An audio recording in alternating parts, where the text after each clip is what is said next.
Hello students और BCom first year business environment में आज हमारा टॉपिक है सोर्सेज ऑफ ब्लैक मनी यानी कि काले धन के स्रोत।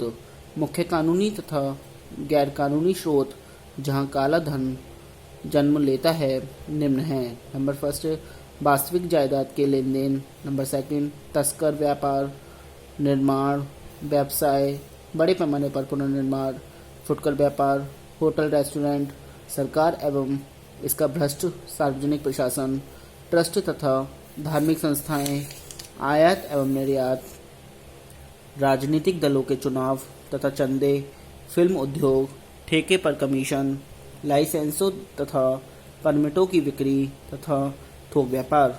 उपयुक्त स्रोतों के अतिरिक्त काले धन को जन्म देने वाले अन्य दूसरे भी स्रोत हैं, अतः उपयुक्त सूची पूर्ण नहीं है। अरुण कुमार का मत है कि काली आय 3 मुख्य संगठकों से जनित होती है।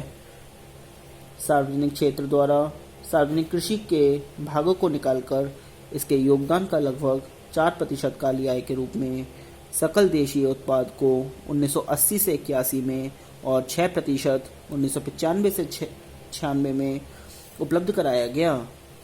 संगठित निजी गैर कृषि क्षेत्र का काली आय में योगदान 1980 से 81 में इसके उत्पादन का 12% था, जो 1995 से 96 में और बढ़कर 40% हो गया। असंगठित गैर कृषि क्षेत्र द्वारा अपने उत्पादन का 26% 1980 से 81 में काली आय के रूप में सकल देशीय उत्पाद में किया और यह अनुपात बढ़कर 1995 से 96 में 74% हो गया। अब महत्वपूर्ण प्रश्न यह उठता है कि इस काली आय के मुख्य मालिक कौन हैं। प्रोफेसर अरुण कुमार ने इन काली आय के मुख्य उत्पादकों का एक मोटा सा अनुमान 92 लाख परिवारों तक रखा है। काली आय के उत्पादन का ब्यौरा इस प्रकार है। 1995 से 96 में 92 लाख परिवार, 54 लाख निजी क्षेत्र में और 38 लाख सार्वजनिक क्षेत्र में काली आय के प्रमुख लाभ भोगियों में हैं। इसका अर्थ यह है कि काली आय सर्वोच्च 3% परिवारों में संकेंद्रित है। काली आय पर आधारित ठाट बाट और विलासी उपभोग भारतीय जनसंख्या के सर्वोच्च 3% तक सीमित है। इसी प्रकार प्रोफेसर एस.बी. गुप्ता ने अपने अध्ययन में यह पाया कि भारत में काली आय जनसंख्या के सर्वोच्च 10% में संकेंद्रित है। यह प्रतिशत भारत के समृद्ध और उच्च वर्गों का प्रतिनिधित्व करता है। डॉक्टर अरुण कुमार के अनुमान को बहुत ही संकीर्ण माना जा सकता है और डॉक्टर एस.बी. गुप्ता के अनुमान को उदार कहा जा सकता है। यह संभव है कि सत्य कहीं डॉक्टर गुप्त के सर्वोच्च दमशक 10% और डॉक्टर अरुण कुमार के सर्वोच्च 3% के बीच हो, परंतु वस्तु स्थिति यह है कि भारत में भारी काली आय 6% से 8% के बीच छोटे से वर्ग में सिमटी हुई है, जबकि देश की 26% जनसंख्या गरीबी रेखा से नीचे जीवन यापन कर रही है। अब आता है causes responsible for black money, काले धन के उत्तरदायी कारण। इसमें सुनिए। नंबर फर्स्ट है shortage during second world war, यानी कि द्वितीय विश्व युद्ध कालीन कमी।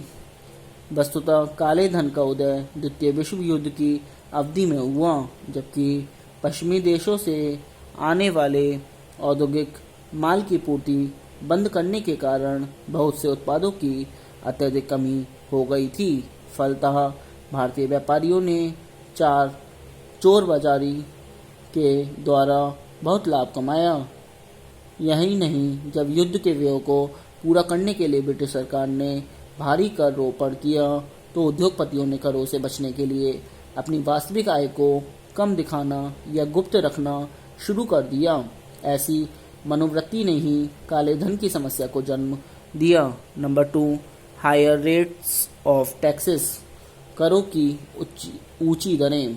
करों की ऊंची दरें भी काले धन के विकास के पीछे एक महत्वपूर्ण कारण रही है। भारत में प्रत्यक्ष और परोक्ष करों की ऊंची दरों के कारण करदाताओं में कर से बचने की प्रगति को प्रोत्साहित किया है। Number 3, misuse of public expenditure, सार्वजनिक व्यय का दुरुपयोग। सार्वजनिक व्यय का एक बहुत बड़ा भाग सामाजिक विकास व सहायता जैसे ग्रामीण विकास, निर्धनता उन्मूलन, सूखा राहत, अनुसूचित जनजाति के कल्याण की योजनाओं पर किया जाता है, परंतु इन योजनाओं के क्रियान्वयन में व्यय का एक बड़ा हिस्सा वास्तव में व्यय नहीं किया जाता है, परंतु रिकॉर्ड में दर्शा दिया जाता है। यह भ्रष्ट अधिकारियों और राजनीतिज्ञों की जेबों में जाती है, जिससे काले धन को प्रोत्साहन मिलता है। नंबर 4 आता है इलीगल रियल एस्टेट ट्रांजैक्शन, यानी कि गैर कानूनी स्थिर संपत्ति संबंधी व्यवहार। इसमें सुनिए, गैर कानूनी स्थायी संपत्तियां भी काले धन को बढ़ावा देती हैं। जैसे स्थायी संपत्ति को खरीदते या बेचते समय उसकी कीमत का काम मूल्यांकन किया जाता है। इसी प्रकार व्यापारिक इमारतों को प्राप्त करने के लिए उसके मालिकों को पगड़ी के नाम पर एक मुफ्त राशि देनी पड़ती है, जिसका कोई रिकॉर्ड नहीं रखा जाता है। इससे भी काले धन को बढ़ावा मिलता है। नंबर 5 आता है पॉलिटिकल फैक्टर और पॉलिटिकल फाइनेंस, राजनीतिक कारण या राजनीतिक वित्त। ऐसा विश्वास किया जाता है कि काला धन भारतीय अर्थव्यवस्था की राजनीति का महत्वपूर्ण हिस्सा बन चुका है। बांचू समिति ने 1971 में अपनी रिपोर्ट में बताया है कि राजनीतिक दल और चुनाव प्रणाली ने भारत में काले धन को बढ़ाने में काफी हिस्सा लिया है। संक्षेप में काले धन को बढ़ावा देने में राजनीतिक घटक निम्न प्रकार कार्यरत हैं। राजनीतिक दलों को चंदा देने पर प्रतिबंध लग जाने पर व्यापारिक वर्ग ने राजनीतिक दलों को, विशेषकर सत्ताधारी पक्ष को, काले धन में से चंदा देना शुरू कर दिया है। राजनीतिक अस्थिरता के कारण अल्पकाल में ही नेतागण अपने वर्तमान व भावी चुनावों के लिए रिश्वत आदि के रूप में अधिक से अधिक धन बटोरने में लग जाते हैं। सरकारी टेंडरों में अंतिम निर्णय सरकारी अधिकारी मंत्रियों के निर्देशानुसार लेते हैं। इसलिए देखा गया है कि सरकारी टेंडरों में हेराफेरी करके टेंडर उस ठेकेदार को दिया जाता है जो सरकारी अधिकारियों तथा मंत्रियों को अधिक रिश्वत देते हैं। नंबर 6 आता है इन्फ्लेशन, मुद्रास्फीति। मुद्रास्फीति के कारण कई प्रकार से काले धन का सृजन होता है। जैसे मुद्रास्फीति के कारण बंधी हुई आय या स्थिर आय प्राप्त करने वाले कर्मचारियों की वास्तविक आय में कमी हो जाती है।